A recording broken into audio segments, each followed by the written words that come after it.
बातें हमने कर ली थी। अब लिखेंगे दूसरी बातों पर। हेडिंग डाल दो आज की रेस्पिरेशन, छोटी छोटी चीज़ें हैं वो समझना होगा। तो हेडिंग डाल दो रेस्पिरेशन, छोटी छोटी बातें मैं समझा रहा हूँ आज, वो सारी की सारी बातें अपन समझेंगे आज। सब छोटे छोटे टॉपिक चलेंगे। तो अभी पहला टॉपिक है आज का रेस्पिरेशन, RESPIRATION, रेस्पिरेशन, RESPIRATION। ये सब छोटी छोटी बातें केमिस्ट्री की हम लोग कर रहे हैं। रेस्पिरेशन। अब पहले मैं समझा रहा हूं कि रेस्पिरेशन का मतलब होता क्या है, और उसके बाद अपन इसकी प्रक्रिया को शुरू करते हैं। देखो यार, हमारी बॉडी में जो ग्लूकोज है C6H12O6, ये फॉर्मूला होता है ग्लूकोज का, GLUCOSE। जब इसका ऑक्सीडेशन हो जाता है, मतलब इसको ऑक्सीजन मिल जाता है, अभी लिखना नहीं है, सुनना है, तो हमें मिलता है कार्बन डाइऑक्साइड,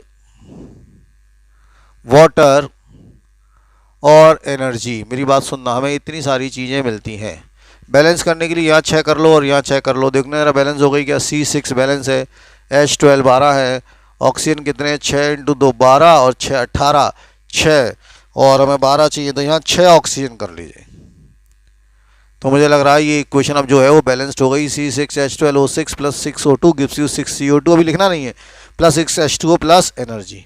ये जो रिएक्शन है ये कहलाती है, कौन सी रिएक्शन, ये कहलाती है रेस्पिरेशन रिएक्शन। अब मेरी बातों को समझें, क्या है रेस्पिरेशन और क्या हमें चीज़ें करनी है। एक्चुअल में हम लोग जो खाना खाते हैं उसमें प्रोटीन्स होते हैं, कार्बोहाइड्रेट्स होते हैं, फैट्स होते हैं, ये सब आपको पता है। हमने आज जो खाना खाया उसमें प्रोटीन्स होंगे, कार्बोहाइड्रेट्स होंगे, फैट्स होंगे, ऐसा आपको हमने बताया था कि इतना सारा सामान हमारे खाने में होता है। अब क्या होता है कि ये सब चीज़ों में ग्लूकोज होता है, तो ये ग्लूकोज जो है ये ऑक्सीडाइज हो जाता है। मेरी बात समझिए, ग्लूकोज जो होता है ये क्या हो जाता है, ऑक्सीडाइज हो जाता है, और हमें मिलता है बॉडी के अंदर कार्बन डाइऑक्साइड, वाटर और एनर्जी। ये एनर्जी जो है, इस एनर्जी के कारण ही हम अपने डेली यूज़फुल वर्क कर पाते हैं। जो डेली का काम है, जैसे हमारी बॉडी दौड़ रही है, खा रही है, हम पढ़ रहे हैं, हम चल रहे हैं, तो हमें उसके लिए क्या चाहिए, एनर्जी चाहिए। भाई आज आप जो चल पाते हैं उसके लिए एनर्जी चाहिए, आप दौड़ पाते हैं उसके लिए एनर्जी चाहिए, आप पढ़ पा रहे हैं उसके लिए एनर्जी चाहिए, आप देख पा रहे हैं उसके लिए एनर्जी चाहिए, आप दूसरों से लड़ पा रहे हैं, छोटे भाई बहनों से, उसके लिए एनर्जी चाहिए, आप मम्मी पापा से बात कर पा रहे हैं उसके लिए एनर्जी चाहिए, हम अपने दोस्तों से बात कर पा रहे हैं उसके लिए एनर्जी चाहिए, मैं पढ़ा रहा हूँ उसके लिए एनर्जी चाहिए। तो ये एनर्जी आती कहाँ से है बॉडी में, कभी सोचा हमारी बॉडी में एनर्जी आती कहाँ से? ये है वो एनर्जी जिसके कारण हमारी बॉडी चल पाती है। तो ये जो रिएक्शन आपको दिख रहा है ये रेस्पिरेशन रिएक्शन है। तो अगर शुद्ध शब्दों में देखा जाए तो यहाँ से देखोगे तो रेस्पिरेशन इज ऑक्सीडेशन रिएक्शन। अगर आप देख पा रहे हैं तो एक तरह से रिडॉक्स रिएक्शन है या ऑक्सीडेशन इसके अंदर हो रहा है। हम ऐसा भी कह सकते हैं कि रिडॉक्स रिएक्शन एक होती है, बायोकेमिकल रिएक्शन होती है जिसके अंदर एनर्जी रिलीज होती है जो हमारी लाइफ के लिए ज़रूरी है, जिससे हमारी दुनिया चलती है, जिसके कारण हमारी बॉडी चलती है। तो ये सब याद ही करना पड़ेगा, इसमें समझाने के लिए तो कुछ है नहीं, जो समझाना था वो समझा दिया। तो लिखो रेस्पिरेशन। आज हम चैप्टर की मोटी मोटी चीज़ें पढ़नी है, तो लिखो respiration. Respiration is the most important, copy में लिखना है, respiration is the most important biochemical reaction. Respiration is the most important biochemical reaction. Respiration is the most important biochemical reaction which releases energy in the cells, which releases energy in the cell. So respiration is the most important biochemical reaction which releases energy in the cell. Full stop. Full stop क्या लिखें? Respiration occurs in the cell. लिखो respiration occurs in the cell, लिखना है respiration occurs in the cell and is accompanied by, accompanied,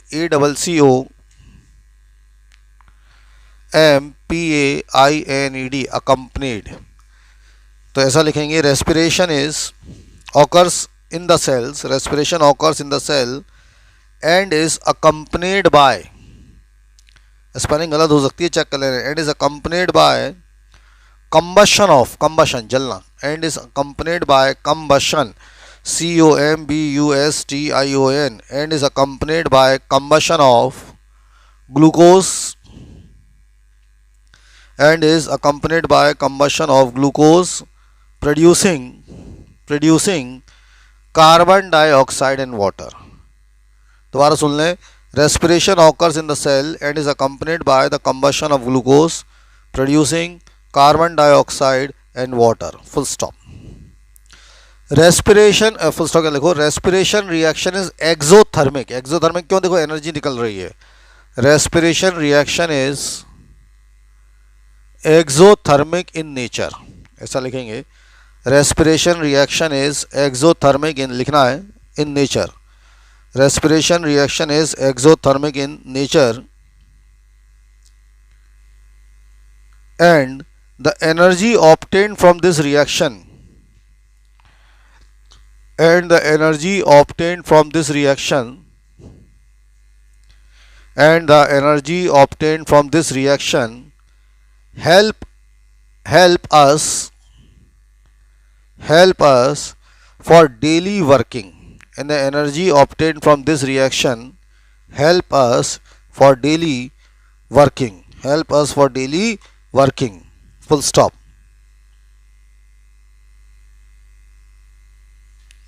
और ये reaction को आप लिख लें जल्दी से, C6H12O6 plus 6O2 gives you 6CO2 plus 6 water plus energy. इसको जल्दी से नोट डाउन कर लें रजिस्टर में।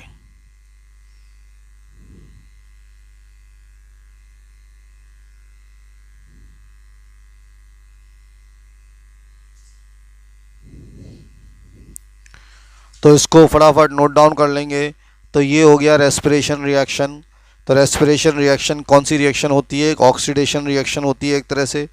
रेस्पिरेशन रिएक्शन एक्सोथर्मिक होती है। रेस्पिरेशन रिएक्शन से जो एनर्जी मिलती है उस एनर्जी से हमारी बॉडी का रोज का काम होता है। रेस्पिरेशन रिएक्शन जो है वो एक तरह से ग्लूकोज का कंबशन होता है, एक जल रहा है ग्लूकोज एक तरह से, और वो कन्वर्ट हो जाता है कार्बन डाइऑक्साइड और वाटर, और लार्ज अमाउंट ऑफ एनर्जी मिलती है। ये वही एनर्जी है जिसके कारण हमारी बॉडी जो है वो काम कर पाती है, ऐसा मैंने आपको बताया।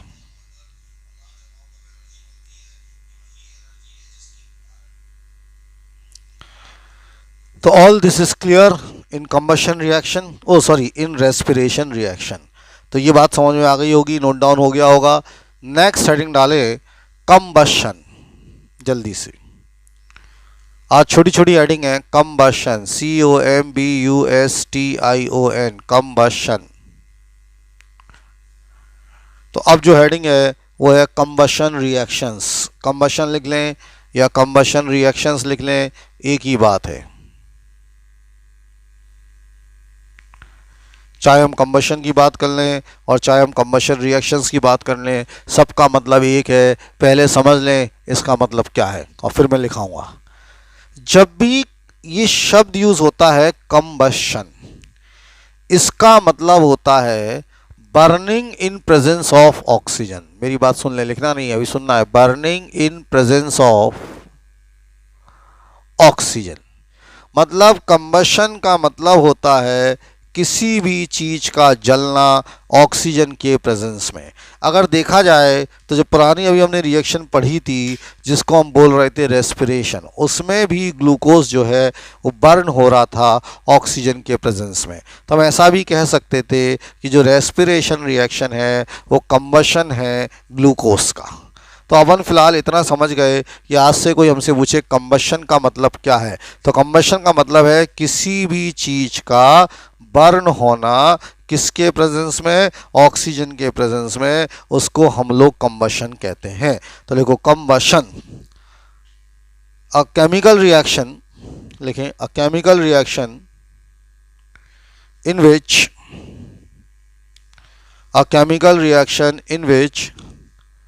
substances burn, a chemical reaction in which a substances burn, in the presence of oxygen. A chemical reaction in which the substance, कर लो substance, burn in the presence of oxygen, in the presence of oxygen is known as combustion reaction. Is known as combustion reaction. The chemical reaction in which the substance burns in the presence of oxygen is known as कौन सी reaction? Chemical reaction. Full stop. Since there is a use of oxygen, इसमें oxygen का use हो रहा है. Since there is a use of oxygen, ऐसा लिखो. Since there is a use of oxygen, since there is a use of oxygen, आज पूरा लिखना है, सब लिखने का काम है तो ढंग से लिखना. Since there is a use of oxygen, hence combustion reaction is also known as oxidation reaction. Since there is a use of oxygen, hence combustion reaction is also known as oxidation reaction.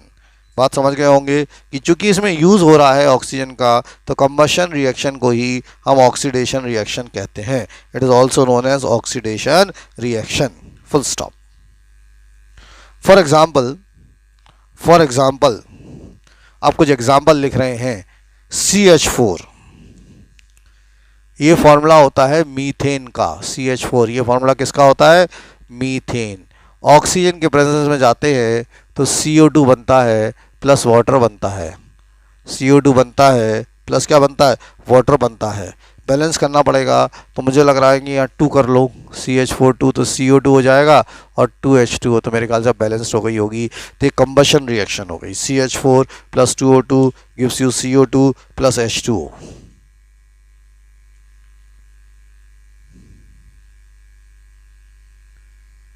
Full stop. Paragraph change करके लिखें. अब जो हम खाना खाते हैं, मेरी बात ध्यान से सुन लें. हम जो दिन भर खाना खाते हैं, सुबह नाश्ता करते हैं, फिर ब्रेकफास्ट कर लिया, फिर अपन ने लंच कर लिया, फिर डिनर या शाम को कुछ और खा लिया, तो जो हम भी खाना खाते हैं उसका ऑक्सीडेशन हो जाता है. तो एक तरह से हम जो खाना खाते हैं बॉडी के अंदर उसकी कंबशन रिएक्शन होती है. जो फूड है वो बर्न होता है और वो कार्बन डाइऑक्साइड और वाटर देता है, हमने देखा, और उससे हमें एनर्जी मिलती है. हमने पढ़ा था रेस्पिरेशन रिएक्शन. तो पैराग्राफ चेंज करके लिखना. ये रिएक्शन तो आपने लिखी ली होगी. CH4 plus 2O2 gives you CO2 plus 2H2. Paragraph change करके लिखें. The human body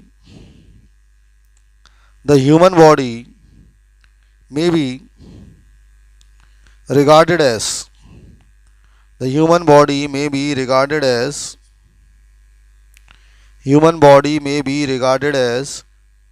a machine. Human body may be regarded as a machine in which various foodstuffs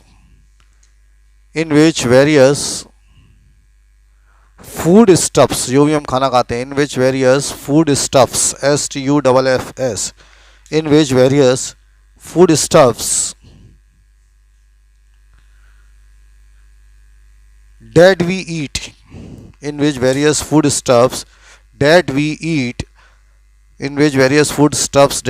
eat undergo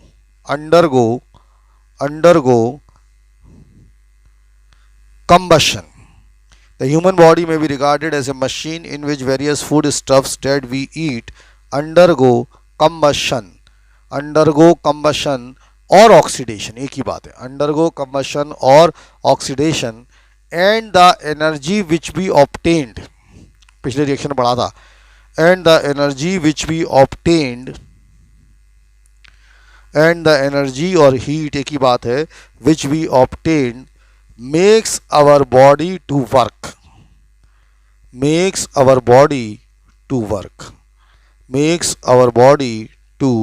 work और उसके कारण हमारी बॉडी जो है वो work करती है. Makes our body to work. तो मुझे लग रहा है ये दो बातें आपके दिमाग में घुस गई होंगी. पहला टॉपिक मैंने पढ़ाया रेस्पिरेशन, दूसरा टॉपिक मैंने पढ़ाया कंबशन. तो जितने बच्चे भी रेस्पिरेशन समझ गए हैं और कंबशन समझ गए हैं, अपने अपने व्हाट्सएप ग्रुप में यस लिख दें जिससे मैं आगे के टॉपिक पर आऊँ. तो जल्दी से जितने भी बच्चों को, सबको अगर ये समझ में आ गया तो यस लिख दें व्हाट्सएप ग्रुप में, जिससे मैं अपने तीसरे टॉपिक पर आऊँ. 2 टॉपिक मैंने आपको समझाया. एक अभी मैंने समझाया रेस्पिरेशन और दूसरा मैंने समझाया आपको कंबशन. तो तो सभी व्हाट्सएप ग्रुप में अगर समझ में आ गए हैं दोनों टॉपिक तो फटाफट यस लिखें, जिससे कि मैं समझ जाऊंगा कि आप समझ गए और मैं आगे बढ़ूंगा जल्दी से।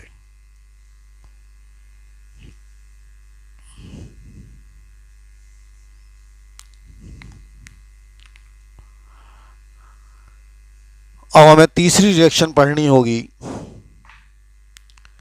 कुछ ही बच्चे मैसेज करते हैं, बाकी बच्चे अटेंडेंस लगा के गायब हो जाते हैं, जो मैं समझ पा रहा हूँ। इसका मतलब ये हुआ कि बच्चे आए, ग्रुप में अटेंडेंस लगाई और गायब हो गए, क्योंकि बीच के प्रॉपर रिस्पॉन्सेज वो नहीं कर पाते हैं। तो इसका मतलब हम यही समझेंगे कि बच्चे बीच में से क्या होते हैं, क्लास को छोड़ के गायब हो जाते हैं। ऐसे बच्चों की मैं लिस्ट बना रहा हूँ जो क्लास को छोड़ के गायब हो जाते हैं। फिर उनसे ढंग से बात करेंगे पेरेंट्स को बुला के पीटीएम के अंदर, क्योंकि ऐसे बच्चे बहुत ज़्यादा हैं जो गायब हो रहे हैं। क्लास में अटेंडेंस लगाई और गायब, उन्हें मतलब ही नहीं है कि क्लास के अंदर सर क्या पढ़ा रहे हैं, हम क्या पढ़ रहे हैं, रिस्पॉन्स कर रहे हैं क्या नहीं कर रहे हैं। उनका मतलब होता है कि बस आए, अटेंडेंस लगाई और आराम कर रहे हैं। अब हम आते हैं तीसरी रिएक्शन पर हमारी आज की, कोरोजन।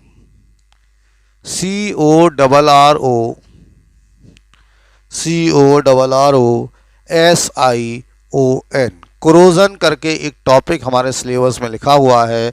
बहुत इम्पॉर्टेंट टॉपिक होता है, इसको समझना है। कोरोजन, तो पहले मैं आपको कोरोजन समझा रहा हूँ, पहले मैं आपको अपनी भाषा में कोरोजन को समझा रहा हूँ और फिर हम उसको लिखेंगे। देखिए, बहुत सारे मेटल्स होते हैं, बहुत सारे मेटल्स होते हैं। जब वो हम खरीद के लाते हैं उनको, जब वो प्योर फॉर्म में होते हैं तो उनमें बड़ी शाइनीनेस होती है। जैसे मैं आपको बताता हूँ, सिल्वर, अगर अपन सिल्वर को लाएं तो ग्रे कलर का होता है और कुछ दिनों बाद सिल्वर ब्लैक कलर की हो जाती है। अगर आपने देखा हो, आपके मंदिर में चांदी की मूर्तियां होती हैं, और जो दिवाली पर हम गणेश जी और लक्ष्मी माता जी का छोटी छोटी चांदी की मूर्तियां होती हैं या चांदी के सिक्के होते हैं, तो आपने देखा होगा कायदे से उनका रंग जो है वो ब्लैकिश पड़ जाता है। तो कभी सोचा ये जो चांदी होती है, ये जो सिल्वर होती है, ये ब्लैकिश क्यों हो जाती है? आंसर है उसका कोरोजन हो जाता है। तो दूसरे शब्दों में हम कहेंगे मेटल्स के ऑक्सीडेशन को, मतलब ये सब चीज़ें ऑक्सीडाइज हो रही हैं। तो चाहे हमने रेस्पिरेशन पढ़ा हो, चाहे हमने कंबशन पढ़ा हो, और चाहे अभी हम कोरोजन पढ़ने जा रहे हों, या चाहे हम थोड़ी देर बाद रेंसिडिटी पढ़ेंगे, सब जगह एक ही काम हो रहा है, ऑक्सीडेशन। उसी के नाम बदल बदल कर हम लिखते हैं। जैसे बॉडी में हमारे सेल में जो एनर्जी आती है वो ऑक्सीडेशन के कारण आती है, उस रिएक्शन को हम रेस्पिरेशन कहते हैं। जब कोई चीज़ ऑक्सीजन के प्रेजेंस में जल जाती है तो वो तो ऑक्सीडेशन ही रहा है, लेकिन हमने उसका नाम क्या रख दिया? कंबशन रख दिया। अब जो मेटल्स हैं वो ऑक्सीडाइज हो जाते हैं, अपनी अपनी ओरिजिनल चीज़ों को वो भूल जाते हैं और उनके ऊपर एक लेयर बन जाती है। कभी वो लेयर ब्लैकिश होती है, कभी वो लेयर ब्राउनिश होती है, कभी वो अलग तरह की लेयर बन जाती है। ऐसे फिनोमेनन को हम लोग कोरोजन कहते हैं। तो कोरोजन का मतलब हो गया ऑक्सीडेशन ऑफ मेटल्स। और ये जो मेटल्स का ऑक्सीडेशन हो रहा है, ये अच्छी बात नहीं होती, ये खराब बात होती है। ये जो ऑक्सीडेशन होता है मेटल्स का, ये अच्छी बात नहीं होती। आपको लगता है ये ऑक्सीडेशन हो गया, अच्छा हो गया, अच्छा नहीं है, दिस इज़ वेरी खराब। जैसे फॉर एग्जांपल आयरन, ये ऑक्सीडाइज हो जाता है और हमने इसको अलग से नाम दिया है रस्टिंग। तो रस्टिंग कोरोजन ही है। रस्टिंग क्या है? कोरोजन है। लेकिन आयरन के केस में जो कोरोजन होता है उसको हम अलग से नाम दे देते हैं रस्टिंग।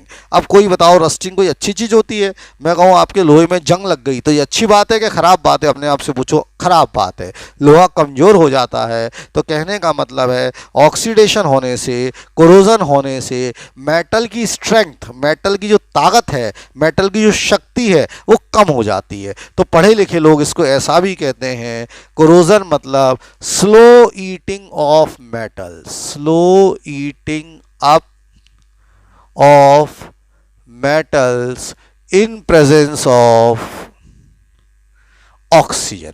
होता ये सब ऑक्सीजन के प्रेजेंस में। मतलब मेटल स्लो ईटिंग, मतलब मेटल को ही खा जाते हैं। भाई ऑक्सीडेशन क्या कर रहा है? मेटल को खराब कर रहा है, मेटल की शक्ति को कम कर रहा है, मेटल की स्ट्रेंथ को कम कर रहा है। तो एक तरह से वो खुद को ही खा रहा है। इस प्रोसेस को हम लोग क्या कहते हैं? कोरोजन कहते हैं। अलग अलग चीज़ों का अलग अलग कोरोजन होता है। आयरन के केस में जो कोरोजन होता है उसको हम लोग रस्टिंग कहते हैं। तो इसको डिटेल में अपन लिखेंगे, कोरोजन अ प्रोसेस ऑफ, लिखो, a process of slow eating up, slow, slow, a process of slow eating up of metal, a process of slow eating up of metal, process of slow eating up of metals in the presence of, in the presence of oxygen, in the presence of oxygen is known as, is known as corrosion. The process of slow eating up of metals in the presence of oxygen is known as, is known as corrosion, is known as corrosion. For example लिखें, first point लिखें, first point, copper, copper reacts with Cu plus O2 gives you Cu2O, लिख लें, ये corrosion है। Cu plus O2 gives you Cu2O, balance कर दें या 2 कर दें या 4 कर दें, कॉपर ऑक्साइड बन जाता है। कॉपर में ये हो जाता है, कॉपर ऑक्साइड की लेयर बन जाती है। तो ये कोरोजन है कॉपर का, this is corrosion of copper. ठीक है, तो how the corrosion of copper takes place, ये ब्लैकिश कलर हो जाता है, इसका जो कलर होता है वो ब्लैकिश हो जाता है, copper oxide which is blackish colour. ठीक है, तो मुझे लग रहा है ये बात आपको समझ में आ गई होगी। तो अगर कोई पूछेगा तो इस तरह से आंसर होता है, ये कॉपर ये क्या हो जाता है, ब्लैकिश हो जाता है, कॉपर ऑक्साइड बन जाती है और ये ब्लैक कलर का हो जाता है। सिमिलरली सिल्वर, लिखो, सिमिलरली दूसरी रिएक्शन लिखेंगे सिल्वर, सेकंड लिखें सिमिलरली सिल्वर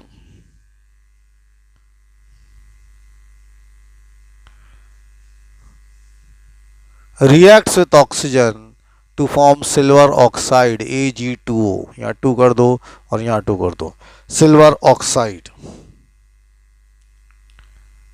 ठीक है, तो इस तरह से हो जाता है, सिल्वर जो है वो रिएक्शन कर जाता है और वो इस तरह से हो जाता है। ये सब बातें आपके दिमाग में होनी चाहिए।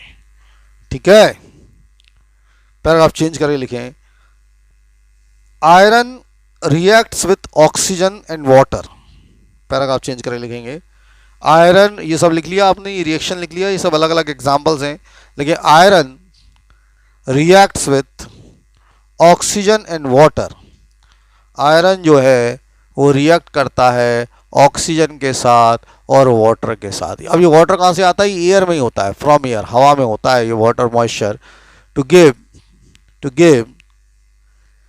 Fe2O3 dot XH2O. This is the formula of rust, very important. ये फॉर्मूला होता है रस्ट का, बैलेंस करने के लिए यहाँ 2 होता है, या 3/2 होता है और X वाटर। तो this is the reaction for rusting, very very important reaction, ये एग्जाम में कई बार पूछ चुके हैं रस्टिंग की रिएक्शन। तो लिख लें पूरा, 2Fe plus 3/2O2 plus XH2O, ये हवा से मिलते हैं, it gives you Fe2O3 dot XH2O। This is rust, और इसका केमिकल नाम होता है hydrated ferric oxide, hydrated ferric oxide, याद ही रखना होगा। इसका जो केमिस्ट्री में नाम होता है वो होता है हाइड्रेटेड फेरिक ऑक्साइड। तो कोई केमिस्ट्री में इसका नाम पूछेगा तो इसका केमिस्ट्री में नाम होगा हाइड्रेटेड फेरिक ऑक्साइड। रस्टिंग का मतलब ये होता है। पैराग्राफ चेंज करके लिखेंगे, लिखो पैराग्राफ चेंज करके, in case of iron, in case of iron लिखे, in case of iron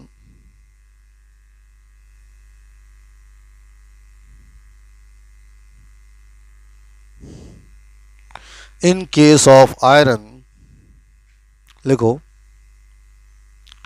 in case of iron corrosion is known as rusting. Corrosion is known as rusting. In case of iron, corrosion is known as rusting. Iron के case में corrosion के rust कहते हैं। कुछ बच्चे पूछ रहे हैं कि सर यहाँ पर x क्या है। x मतलब कितना भी पानी हो सकता है, ये फिक्स नहीं है, वेरिएबल है। कभी 2 पानी हो जाता है, कभी 3 पानी हो जाता है, कभी 4 पानी हो जाता है, कभी 10 पानी हो जाता है। कहने का मतलब है ये फिक्स नहीं है, इसीलिए हम यहाँ पर x का इस्तेमाल करते हैं। समझ गए? तो ये आपके दिमाग में फीड होना चाहिए, ये आपको पता होना चाहिए।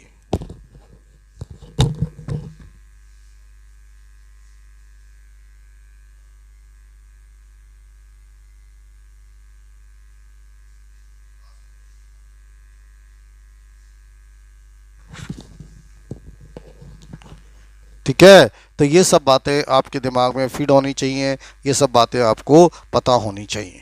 ठीक है, अब दूसरी बात, एक बच्चे ने क्वेश्चन पूछा है सर कंबशन में भी ऑक्सीडेशन होता है और कोरोजन में भी कंबशन होता है, इसका मतलब क्या है? अब आप जरा समझो दोनों का मतलब क्या होता है, इसको समझना है। कंबशन में कार्बन डाइऑक्साइड और वाटर, मतलब वो चीज़ टूट जाती है। कंबशन जो होता है ना, वो किसी भी चीज़ को बर्न करना होता है। अब आयरन थोड़ी ना बर्न होगा यार, हम ये थोड़ी ना कहेंगे कि आयरन जल रहा है।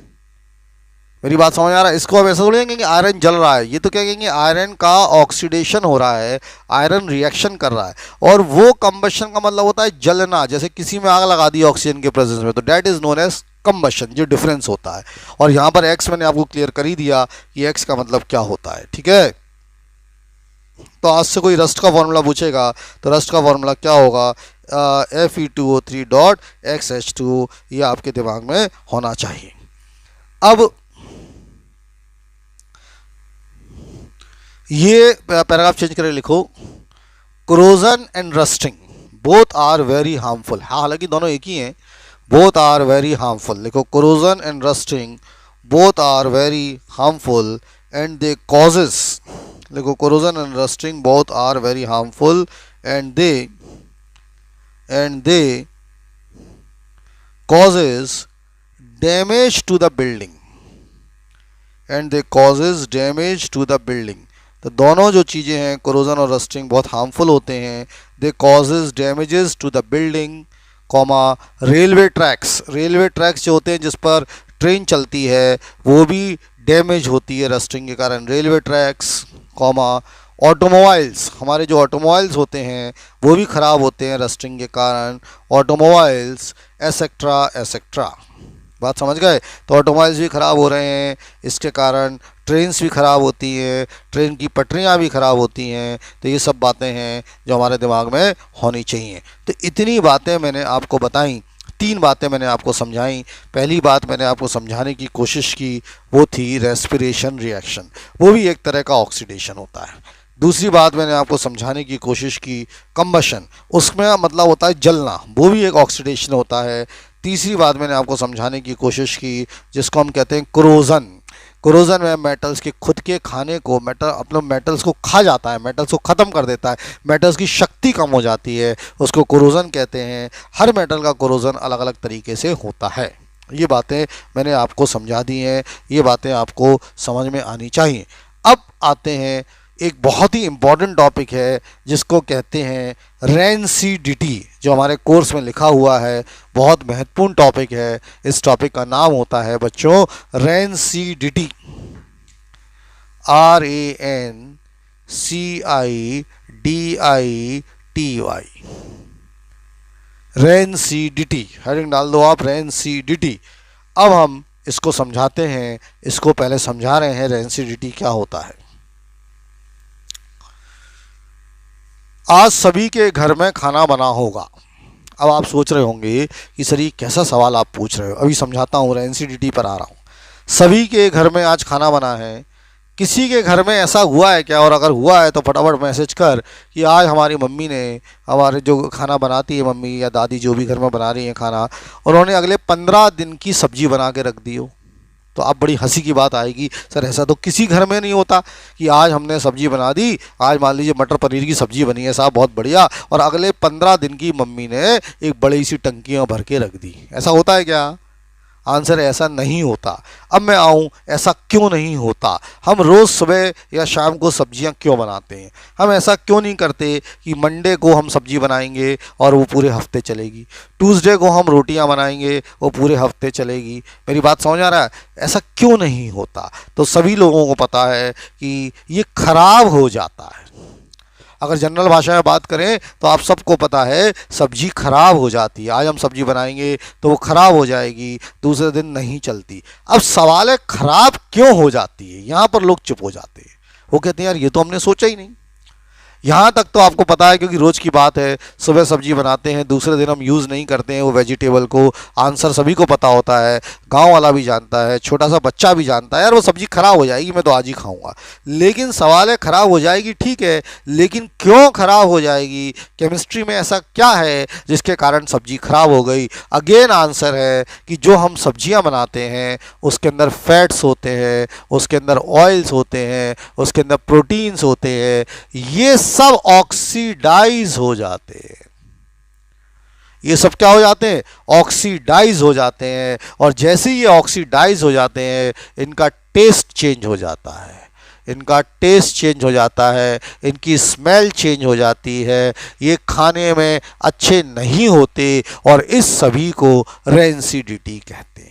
बात समझो, इस पूरे फिनोमेनन को हम लोग क्या कहते हैं? रेंसिडिटी कहते हैं। अभी मैं लिखाऊंगा, लिखने की चिंता ना करें। तो रेंसिडिटी का दूसरे शब्दों में मतलब हो गया ऑक्सीडेशन ऑफ फूड मटेरियल।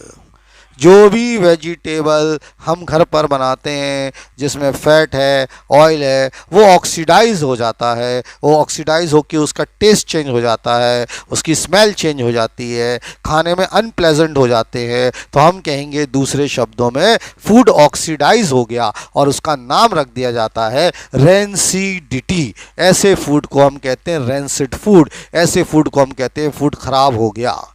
अब इसका मतलब ऑक्सीडेशन हो गया। एक कॉमन एग्जांपल बता रहा हूं। जब बहुत ज़्यादा ठंड पड़ रही होती है, दिसंबर का महीना, और जब बहुत ज़्यादा गर्मी पड़ रही है, मई का महीना, एक कॉमन ऑब्जर्वेशन होता है, अगर आपने घर में देखा हो, कि सर्दियों में जो हम सब्जी बनाते हैं कई बार वो 2 दिन तक चल जाती है। 2 दिन तक चल जाती है मतलब वो सेकंड डे भी ख़राब नहीं होती। लेकिन गर्मियों में जब हम सब्जी बनाते हैं तो वो शाम तक ख़राब हो जाती है। इसका दूसरे शब्दों में मतलब हुआ कि जब गर्मियाँ होती हैं, जब टेम्परेचर ज़्यादा होता है तो ऑक्सीडेशन जल्दी होता है, ऑक्सीडेशन फास्ट होता है। और आपने देखा होगा, और जब सर्दियाँ होती हैं तो ऑक्सीडेशन का प्रोसेस स्लो हो जाता है। ऑक्सीडेशन का प्रोसेस बहुत स्लो हो जाता है, तब हम कहते हैं कि वो सब्जी दूसरे दिन चल गई। एक कॉमन बात आपने घर में देखी होगी कि हमने गर्मियों में सब्जी बनाई, उसको फ्रिज में रख देते हैं। जैसे ये फ्रिज है, हम इसमें खोलेंगे, इसमें रख देंगे। अब सवाल है उसको फ्रिज में क्यों रखा? फ्रिज में टेम्परेचर कम होता है, तो फ्रिज में रखने से ऑक्सीडेशन का प्रोसेस स्लो हो जाता है। फ्रिज में रखने से ऑक्सीडेशन का प्रोसेस क्या हो जाता है? स्लो हो जाता है। और ऑक्सीडेशन का प्रोसेस अगर स्लो हो जाएगा तो सब्जी देर में ख़राब होगी। इसीलिए हमारे घर में जब हम सब्जी बनाते हैं तो उसको ख़राब ना हो, जल्दी से उसको उठा के फ्रिज में रख देते हैं। हम मार्केट जाते हैं, बर्तन खरीदने जाते हैं, तो ऐसा बोलते हैं एयर टाइट कंटेनर दे दो। आपने सुना होगा, जब हम खाने के बर्तन खरीदने जाते हैं तो उसको बोलते हैं एयर टाइट कंटेनर दे दो, एयर टाइट कंटेनर। सवाल है एयर टाइट कंटेनर से क्या होता है? एयर टाइट कंटेनर का मतलब है उसके अंदर हवा ना घुस पाए, ऐसा नहीं कि बिल्कुल नहीं घुस पाए, जो बिना एयर टाइट होते हैं उसमें ज़्यादा घुस जाती है, जो एयर टाइट है उसमें भी घुसती है लेकिन कम मात्रा में घुसती है। अब सोचो उस एयर टाइट बर्तन में जब वो नहीं घुसेगी, क्या नहीं घुसेगी, हवा, तो ऑक्सीजन नहीं घुसेगा या कम घुसेगा तो वो फूड जो है वो देर से ख़राब होगा। इसीलिए हम कहते हैं कि जो बर्तन होने चाहिए वो एयर टाइट कंटेनर होने चाहिए। आपने देखा होगा एक नया फैशन सा शुरू हो गया है, पहले लोग नहीं जानते, अब तो फैशन है, लोग नहीं जानते तो भी जो खाना होता है, आप स्कूल्स में खाना ले जाते हैं, अभी तो स्कूल बंद है, जब लंच बॉक्स ले जाते हैं तो पराठा ले जाते हैं, उस पराठे को और सब्जी को एल्युमिनियम फॉइल में रैप करते हैं। आपने देखा होगा घर में हम खाने को एल्युमिनियम फॉइल में रैप करते हैं। तो क्या केमिस्ट्री है उसके पीछे, उसके पीछे कि जब हम उसको एल्युमिनियम फॉइल में पैक करेंगे तो जो ऑक्सीजन का अटैक होगा वो एल्युमिनियम के ऊपर होगा, एल्युमिनियम के अंदर रखे हुए खाने पर नहीं होगा, तो वो ज़्यादा देर तक फ्रेश रहेगा। इसीलिए वो सब्जी ज़्यादा देर तक फ्रेश रहती है जो एल्युमिनियम फॉइल में आती है। बात समझ रहे हैं? तीसरा सवाल मन में जो आता है कि जो मार्केट में चिप्स आती हैं, मार्केट का जो फूड आता है, आपने देखा होगा मार्केट में चिप्स, वो देखा होगा आपने, चिप्स होती है, फूला हुआ रहता है, उसमें गैस होती है, वो गैस होती है नाइट्रोजन। वो गैस कौन सी होती है? नाइट्रोजन। तो सवाल है कि जो चिप्स के पैकेट होते हैं और जो खाने के पैकेट होते हैं बाजार के, उसके अंदर नाइट्रोजन गैस क्यों फिल कर दी जाती है? नाइट्रोजन इज दुश्मन, नाइट्रोजन इज दुश्मन ऑफ ऑक्सीजन, मतलब नाइट्रोजन ऑक्सीजन को मार देती है। तो अगर वो नाइट्रोजन भरा है, ऊपर नाइट्रोजन है, नीचे चिप्स है या नीचे अचार रखा है, तो जो ऑक्सीजन अटैक करेगा वो किस पर अटैक करेगा? नाइट्रोजन। नाइट्रोजन क्या है? दुश्मन। किसकी दुश्मन? ऑक्सीजन की। तो नाइट्रोजन ऑक्सीजन को निपटा देती है और वो जो चिप्स होती है वो फ्रेश रहती है। इसीलिए कहते हैं कि मार्केट को वो जो खाना होता है वो नहीं खाना चाहिए। क्यों? क्योंकि नाइट्रोजन ऑक्सीजन को तो निपटाती है लेकिन वो नाइट्रोजन चिप्स के जरिए और वो भी मार्केट वो हमारी बॉडी में भी जाती है, तो जब वो हमारी बॉडी में भी जाती है तो हमारी बॉडी को भी निपटाती है। तो इसीलिए कहते हैं बाजार का फूड नहीं खाना चाहिए। तो ऐसे कई सारे एंटीऑक्सीडेंट्स होते हैं जो खाने को बचा सकते हैं। जैसे मार्केट का अचार आता है, मार्केट में अचार, हम लोग जो घर में अचार बनाते हैं आपने देखा होगा, उसके अंदर नीचे अचार है कैरी का, तो ऊपर आधी बर्नी में तेल भरा रहता है। तेल, तेल से क्या होता है? नीचे अचार है, ऊपर तेल भरा है, ऑक्सीजन आएगा किससे मिलेगा? तेल से। किस तक नहीं पहुंचेगा? कैरी तक, आम तक नहीं पहुंचेगा। तो वो ऑयल जो है उसको बचा लेगा, किसको? लेकिन ऑयल महंगा होता है तो मार्केट के लोग उसमें एसिड डाल देते हैं, तो वो एसिड डालने से क्या होगा? ऑक्सीजन नहीं पहुंचता लेकिन वो एसिड हमारे पेट तक पहुंचता है और हम बीमार हो जाते हैं, हमारी लाइफ कम हो जाती है। ऐसे इसीलिए कहते हैं मार्केट की चीज़ें नहीं खानी चाहिए। तो ये टॉपिक आपको अब समझ में आया होगा, रेंसिडिटी। रेंसिडिटी का मतलब होता है ऑक्सीडेशन ऑफ फूड। गेटिंग? इतना समझ में आया?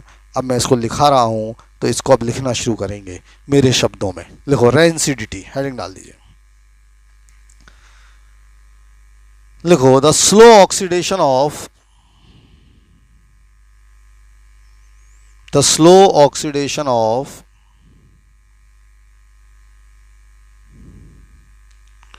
oils, OILS, the slow oxidation of oils and fats, FATS, slow oxidation of oils and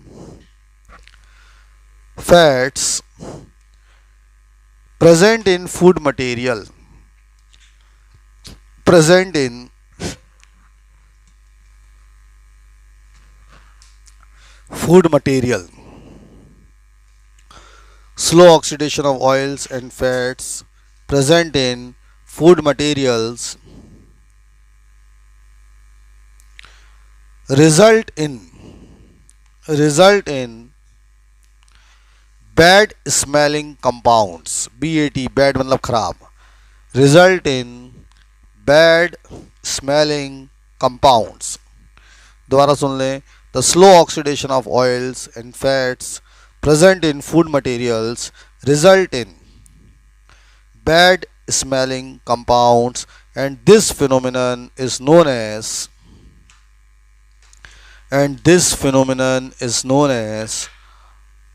rancidity. And this phenomenon is known as rancidity.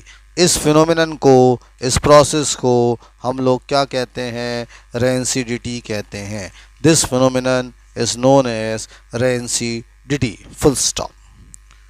Example one लिखिए। Point number one, food materials are often pack in air tight containers. Point number one लिखेंगे, food materials are often pack in air tight containers.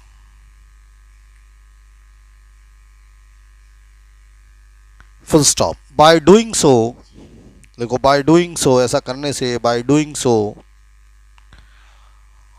Oxygen can not access to them, ACCESS। By doing so oxygen can not access, ACCESS. By doing so oxygen cannot access to them, oxygen cannot access, ACCESS, to them, and rancidity is prevented, and rancidity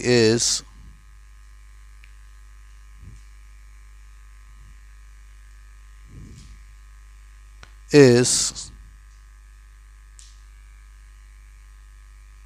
prevented, full stop. Point number two, refrigeration of food। Point number two लिखेंगे, second point, refrigeration of food, refrigeration of food slows down the rancidity, rancidity of food slows down the rancidity। ठीक है, refrigeration of food slows down the rancidity because at low temperature, because at low temperature, because at low temperature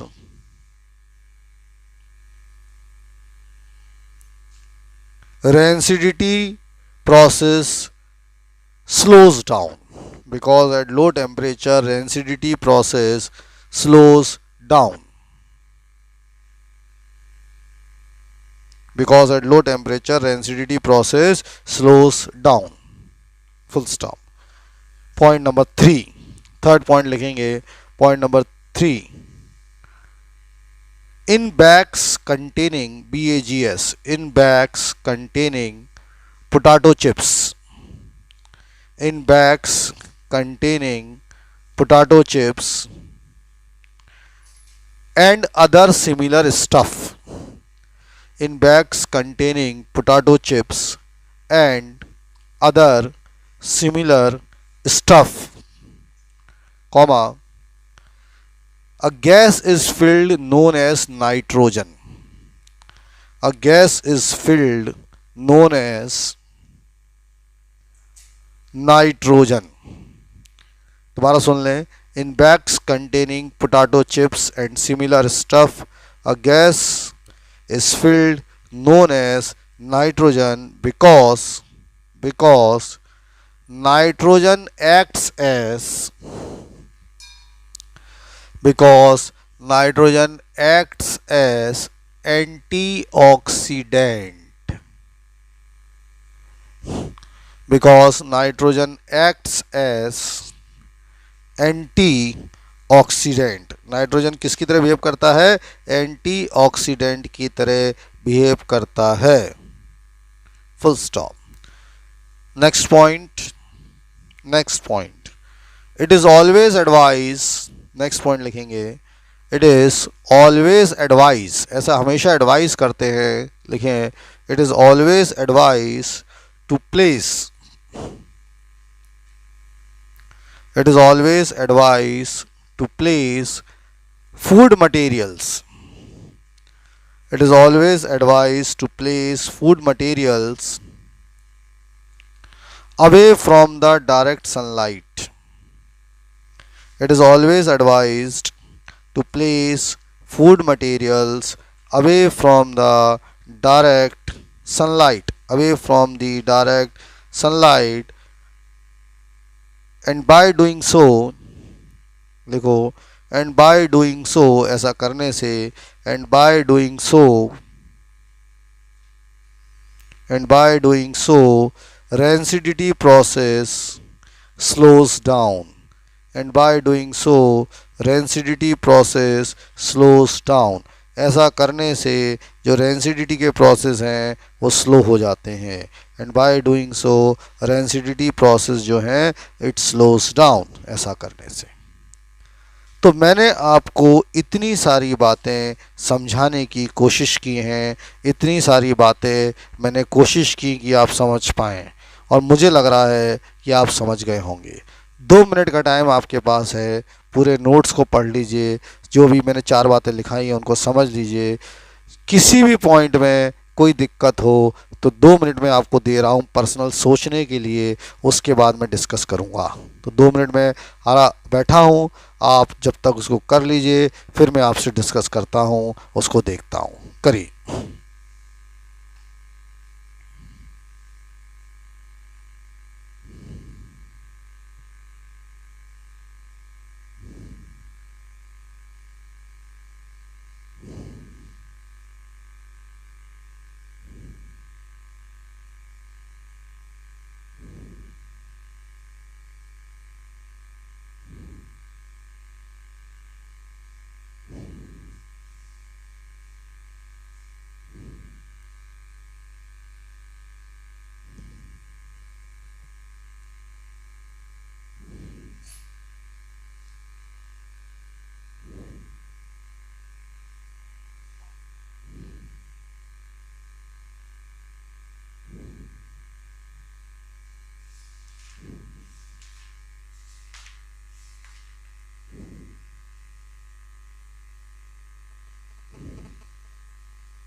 एक बच्चा तीसरे number का point दोबारा बोलने को कह रहा है, उसका छूट गया होगा। तो जिस बच्चे का तीसरे नंबर का पॉइंट छूट गया है वो दोबारा से सुन लें। हमने तीसरे नंबर का पॉइंट बोला था, in bags containing potato chips and other similar food stuff. Similar food stuff का मतलब कुरकुरे हो सकते हैं, उसी तरह का कोई सामान हो सकता है।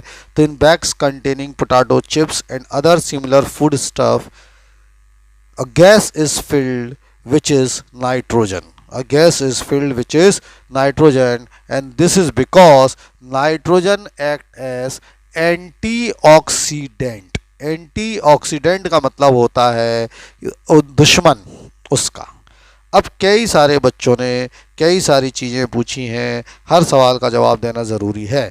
अब मैं एक एक पॉइंट पर आ रहा हूँ। एक बच्चे ने पूछा है कि क्या सर रिडक्शन से कुछ नहीं होता। जैसे वो बच्चे के मन में ऐसा सवाल आ रहा होगा कि 2 प्रोसेस हमने पढ़े थे, रिडक्शन ऑक्सीडेशन, तो उसके मन में ऐसा ख्याल आया कि ऑक्सीडेशन से क्रोजन हो जाता है, ऑक्सीडेशन से रेंसिडिटी हो जाती है, ऑक्सीडेशन से रेस्पिरेशन हो जाता है, ऑक्सीडेशन से कंबशन हो जाता है। तो क्या रिडक्शन से कुछ नहीं होता? होता है, लेकिन हमारे वो काम का नहीं है, इसलिए रिडक्शन की हम ऐसी कोई चीज़ नहीं बोलते। एक बच्चे ने पूछा कि सर आपने बताया कि जब हम चीज़ों को फ्रिज में रख देते हैं तो रेंसिडिटी का प्रोसेस स्लो हो जाता है, तो फिर हम जब बाज़ार से दूध लाते हैं, फ्रेश मिल्क लाते हैं, तो पहले उसको गर्म करते हैं, पहले उसको उबालते हैं, डायरेक्ट फ्रिज में नहीं रखते, क्यों? आंसर है, अगर आप डायरेक्ट फ्रिज में रखना चाहें तो बिल्कुल रख सकते हैं। आपने देखा होगा बाज़ार में जो दूध के पैकेट्स आते हैं, जो अमूल का स्टोर होता है या जो सांची दूध ग्वालियर में आता है उसका स्टोर होता है, वो सारे के सारे दूध के पैकेट फ्रिज में रखे रहते हैं। ऐसा नहीं करता अमूल वाला कि उस पैकेट को काट ले, दूध को गर्म करे, फिर सेव करे। उसके वो सारे के सारे पैकेट फ्रिज में रखे रहते हैं। कई बार अमूल के पैकेट दुकानदार के यहाँ 2 दिन तक नहीं बेचते, 2 दिन तक तो फ्रिज में रहता है, दूध खराब नहीं होता।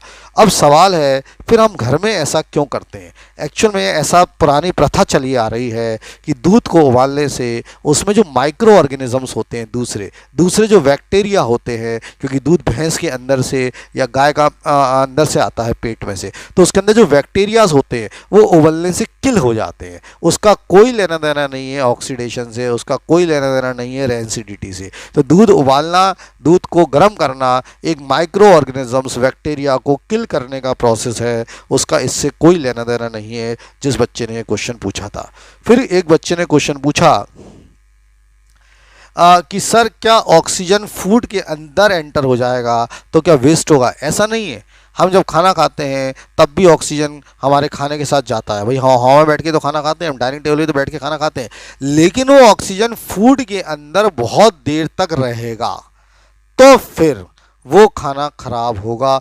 नॉर्मली 8 से 10 घंटे इसमें लगते हैं। ऐसा नहीं होता कि आपने फूड लिया और फूड खाया और उसमें ऑक्सीजन घुसी, तो ऐसा नहीं हो सकता। एक बच्चा बोल रहा था कि पहले को आप रिपीट कर दो पॉइंट को, तो पहला पॉइंट मैं रिपीट कर रहा हूँ, वो था food materials are often packed in air tight containers. Food materials are often packed in air tight container, this is because oxygen has no access to them. उससे ऑक्सीजन नहीं जाएगा, oxygen has no access to them and oxidation resulting in rancidity is prevented. उससे oxidation prevent हो जाएगा।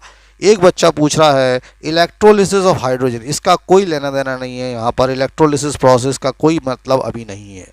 एक बच्चा पूछ रहा था कि चौथे नंबर के पॉइंट को आप दोबारा से बता दो। चौथे नंबर का पॉइंट मैंने बताया था कि it is always advise to place food material away from the direct sunlight. मतलब डायरेक्ट उसके ऊपर सनलाइट नहीं आनी चाहिए, क्योंकि डायरेक्ट सनलाइट नहीं आएगी तो ऑक्सीजन धीरे धीरे आएगी, वो ख़राब नहीं होगा। एक बच्चा पूछ रहा है रेस्पिरेशन एंडोथर्मिक प्रोसेस है क्या एक्सोथर्मिक? अपने आप समझो, रेस्पिरेशन में एनर्जी निकलती है। रेस्पिरेशन में क्या निकलती है?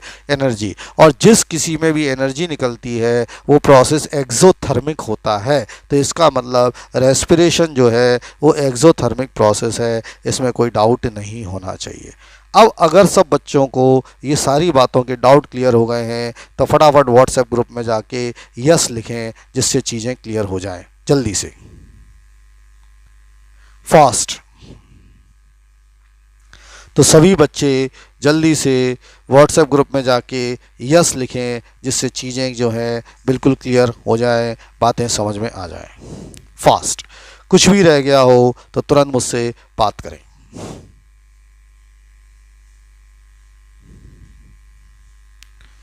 जो करना है व्हाट्सएप ग्रुप में करना है बेटा, आंसर नहीं है ये कि आप अलग से भेज रहे हो। मैंने आपको बहुत अलग तरीके से चीज़ों को समझाने की कोशिश की है, मैंने बहुत अलग तरीके से कोशिश की है कि आप लोग समझ जाएं, और मुझे लगता है इतनी बातें आप मेरी समझ गए होंगे।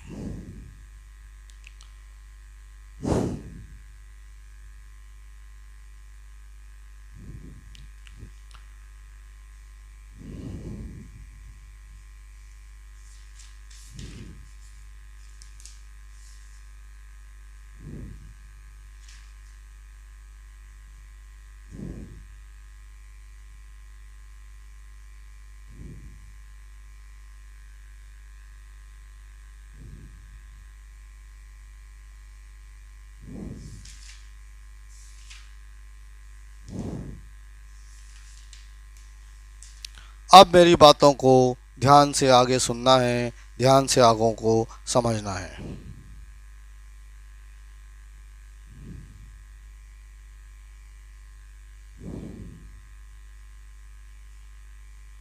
चलिए, एक बच्चा बोल रहा है सर एक्सोथर्मिक और एंडोथर्मिक प्रोसेस को समझा दीजिए। तो आप हेडिंग डाल लो एक्सोथर्मिक एंड एंडोथर्मिक रिएक्शंस। ये मैं अलग से बच्चे के कहने पर लिखा देता हूँ। हालांकि कोर्स में नहीं लिखा, लेकिन मैं अलग से, बच्चा एक पूछ रहा है तो अपन लिखा देते हैं। लिखो exothermic and endothermic reaction. Hang डाल लो, लिख लो एक्सोथर्मिक एंड एंडोथर्मिक रिएक्शंस। लिखो all those reactions,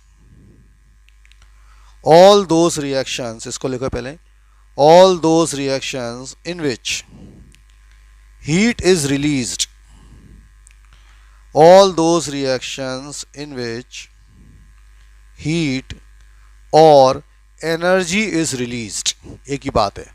all those reactions in which heat or energy is released are known as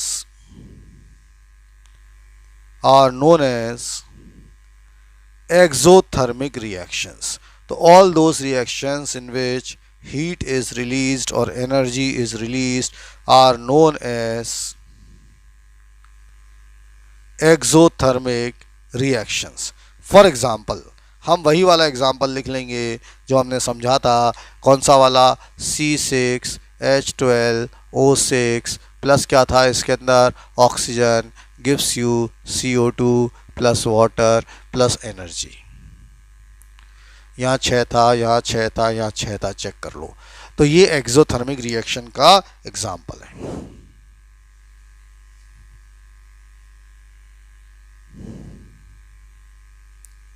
ठीक है, जल्दी से लिख लें।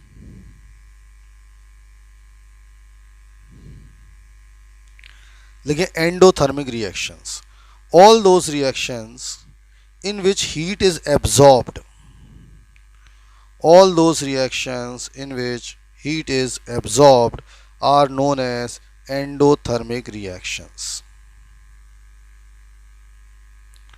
All those reactions in which heat is absorbed, heat absorbed होती है, उसको कहते हैं एंडोथर्मिक रिएक्शंस।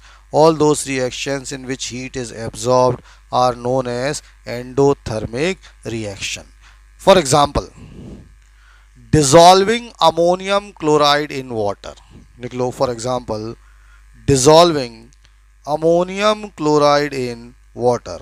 जब अमोनियम क्लोराइड को वाटर पर डिज़ोल्व करते हैं तो उसमें हीट लगती है, उसमें हमें हीट देना पड़ता है, तो वो एंडोथर्मिक रिएक्शंस होती हैं।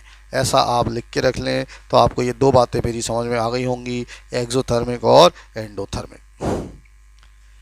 ब्रीफ एक्सप्लेनेशन ऑफ रेस्पिरेशन एक बच्चा पूछ रहा है, तो मैंने आपको बताया था रेस्पिरेशन का मतलब होता है सीधा सीधा वो जो ग्लूकोज हम लेते हैं वो ऑक्सीडाइज हो जाता है और उसको हम